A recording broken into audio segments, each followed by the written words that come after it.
isda. Prituhin natin. For lunch. Pag kumain ako ng kamatis, tinatanggal ko yung buto kasi yung seeds na maliliit.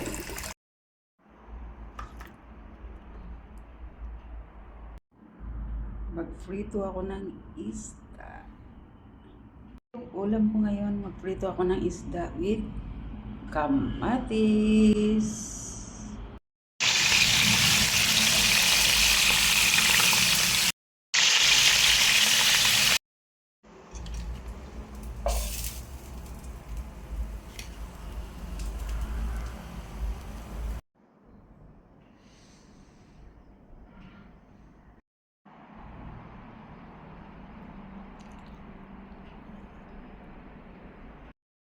Brown rice, isdang prito, talong and kamatis with sili.